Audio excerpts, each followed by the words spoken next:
ನೀನ್ ಒಳಗೆ ಹೋಗು. ಅದು ಜಸ್ಟ್ ಲೀವ್ ಪ್ಲೀಸ್.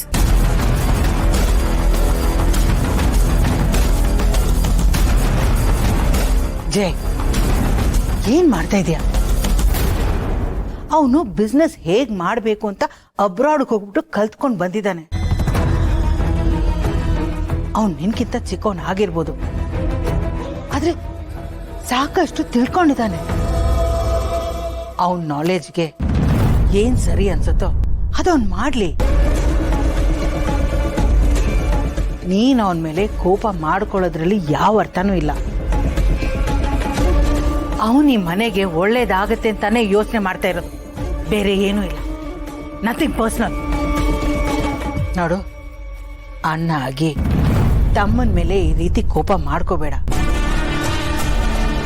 ನೋಡು, ನಿನ್ ಜಾಗಕ್ಕೆ ತಕ್ಕನಾಗಿ ನೀನು ನಡ್ಕೋ.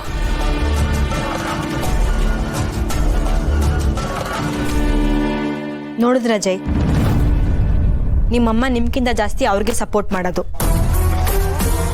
ನೀವು ಮಾಮ್ ಮಾಮ್ ಅಂತ ಅವ್ರಿಗೋಸ್ಕರ ಎಷ್ಟೇ ಮಾಡಿದ್ರು ಅವ್ರು ಯಾವಾಗಲೂ ಅವ್ರ ಕಿರಿ ಮಗನ ಪರವಾಗೇ ಇರ್ತಾರೆ.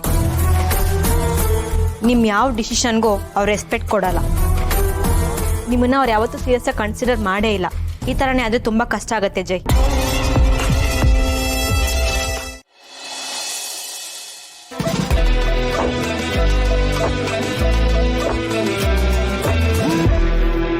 ಯಾಕೆ ಹೀಗೆ ರಿಯಾಕ್ಟ್ ಮಾಡಿದೆ ನಾನು ಇವತ್ತು? ಡ್ರಿಂಕ್ ಹಾಕಿ 1 hour ಆಯ್ತಲ್ಲ, ಅದಕ್ಕೆ ಅನ್ಸುತ್ತೆ. ಬೇಬಿ, ಪ್ರೀತಿಯಿಂದ ಒಂದು ಪೆಗ್ ತಗೊಂಬ.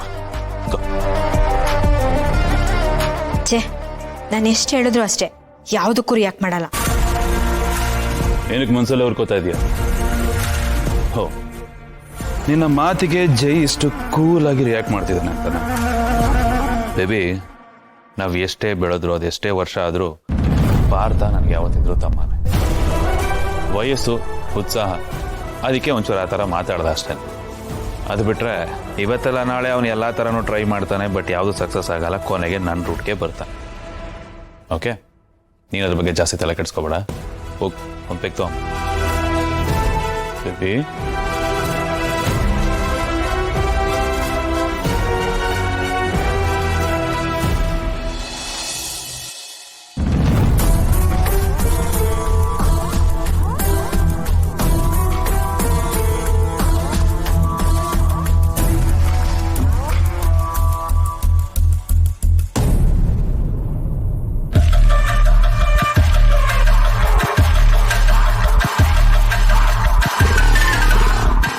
ನೀವು ಕೆಳಗೆ ಬರ್ತೀರಾ ಅಂತ ವೇಟ್ ಮಾಡ್ತಾ ಇದ್ರೆ ನೀವು ಇನ್ನೂ ಕ್ಲಾಸಲ್ಲೇ ಇದ್ದೀರಾ? ಬನ್ನಿ. ಸಾರಿ. ಏನಾಯ್ತು? ಯಾಕೆ ಒಂಥರ ಇದ್ದೀರಾ? ಮತ್ತೇನಾರ ಸಮಸ್ಯೆನಾ? ಏನಂತ ಹೇಳಿ ಮಲ್ಲೆ, ನಾನು ಎಲ್ಲರೂ ಎಲ್ಲನ್ನು ಬಿಟ್ಟು ಬಂದಿದ್ದೀನಿ, ಆದ್ರೆ ಯಾವುದು ನನ್ನನ್ನು ಬಿಟ್ಟು ಹೋಗ್ತಿಲ್ಲ. ಎಲ್ಲಾನು ಮತ್ತೆ ನನ್ನನ್ನು ಹುಡ್ಕೊಂಡು ಬರ್ತದೆ. ಇವತ್ತಿನ ಭಾವ ಅವರು ಸ್ಕೂಲ್ವರೆಗೂ ಬಂದಿದ್ರು. ಭಾವನವ್ರ? ನಾನು ಅವತ್ತೇ ಅವ್ರಿಗೆ ಹೇಳಿದ್ದೆ, ನಮ್ಮನ್ನು ಹುಡ್ಕೊಂಡು ಬರಬೇಡಿ, ಅಪ್ಪನ ನೋಡ್ಕೊಂಡು ಬರಬೇಡಿ, ನಮ್ಮನ್ನು ಬಿಟ್ಬಿಡಿ ಅಂತ. ಆದ್ರೆ ಅವ್ರು ಹೋಗೇ ಇಲ್ಲ. ಸಾಧು ಅಂತ ಆಕಾಶನ್ ಜೊತೆ ಫ್ರೆಂಡ್ಶಿಪ್ ಬೇರೆ ಬೆಳೆಸ್ಕೊತಿದ್ದಾರೆ. ಏನ್ ಮಾಡ್ಲಿ ಅಂತಾನೆ ಗೊತ್ತಾಗ್ತಿಲ್ಲ. ಅಪ್ಪ ಮಗನ ನೋಡಿದ್ರಲ್ಲಿ ಏನ್ ತಪ್ಪಾಯ್ತು ಅಕ್ಕಾರ? ಮಲ್ಲಿ ಅವ್ರು ಇಲ್ಲೋರ್ಗೂ ಬಂದಿದ್ದಾರೆ, ಅಪ್ಪನ್ನ ಮೀಟ್ ಮಾಡಿದ್ದಾರೆ, ಅವನನ್ನ ಮಾತಾಡಿಸ್ತಿದ್ದಾರೆ. ಈ ವಿಷಯ ಆ ಮನೆಯವ್ರಿಗೆ ಗೊತ್ತಾದ್ರೆ ಏನಾಗುತ್ತೆ ಅಂತ ನಿನ್ಗೆ ಗೊತ್ತಾನೆ. ಅದು ಅಲ್ಲದೆ ಎಷ್ಟು ವರ್ಷ ಅಪ್ಪುಗೆ ನಾನು ತಂದೆ ಪ್ರೀತಿ ಕೊಟ್ಟು ಬೆಳೆಸಿದ್ದೀನಿ. ಗೌತಮ್ ಅವ್ರು ನೆನ್ಪಾಗದೇ ಇರೋ ಹಾಗೆ ನೋಡ್ಕೊಂಡಿದ್ದೀನಿ. ನಾಳೆ ದಿನ ಅವನಿಗೆ ಸತ್ಯ ಗೊತ್ತಾಗಿ ಅವನ ನನ್ನ ಪ್ರಶ್ನೆ ಮಾಡಿದ್ರೆ ನಾನು ಏನಂತ ಹೇಳ್ತೀನಿ? ಸುಳ್ಳು ಹೇಳ್ಬೇಡ ಅಂತ ನಾನು ಅವ್ನಿಗೆ ಹೇಳ್ಕೊಡ್ತೀನಿ. ನಾನೇ ಅವನ ಹತ್ರ ಸುಳ್ಳು ಹೇಳ್ಬೇಕಾಗುತ್ತಲ್ವಾ? ಸತ್ಯ ಅಂತೂ ಹೇಳಕ್ ಆಗಲ್ಲ. ಅಕ್ಕರೆ, ನೀವ್ ಯಾಕೆ ಹಿಂದಿರೋದನ್ನೆಲ್ಲ ಯೋಚನೆ ಮಾಡ್ತಾ ಇದ್ದೀರಾ? ಮಗನ್ ನೋಡ್ಬೇಕು ಅಂತ ಹೇಳಿ ಆಸೆ ಅವರಿಗೂ ಇರತ್ತೆ ಅಲ್ವಾ? ತೊಂದರೆ ಕೊಡ್ಬೇಕು ಅನ್ನೋ ಉದ್ದೇಶ ಅಂತ ಅವ್ರಿಗೆ ಇರಲ್ಲ.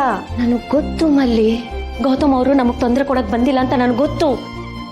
ಆದ್ರೆ ಅವ್ರು ಪದೇ ಪದೇ ಈ ರೀತಿ ಬಂದ್ರೆ ಅವ್ರಿಗೆ ಗೊತ್ತಿಲ್ದೇನೆ ತೊಂದರೆ ಆಗುತ್ತೆ, ಪ್ರಾಬ್ಲಮ್ ಕ್ರಿಯೇಟ್ ಆಗುತ್ತೆ. ಇದನ್ನ ಅವ್ರಿಗೆ ಹೇಗೆ ಅರ್ಥ ಮಾಡಿಸ್ಲಿ? ಅವ್ರು ನನ್ನಿಂದ ಹೇಗ್ ದೂರ ಇಡ್ಲಿ? ನೀವ್ ಯಾಕೆ ಯಾವಾಗಲೂ ದೂರ ಆಗೋ ಮಾತೇ ಮಾತಾಡ್ತೀರಾ? ನೀವಿಬ್ರು ಹತ್ರ ಆಗಕ್ಕೆ ಆಗಲ್ವಾ?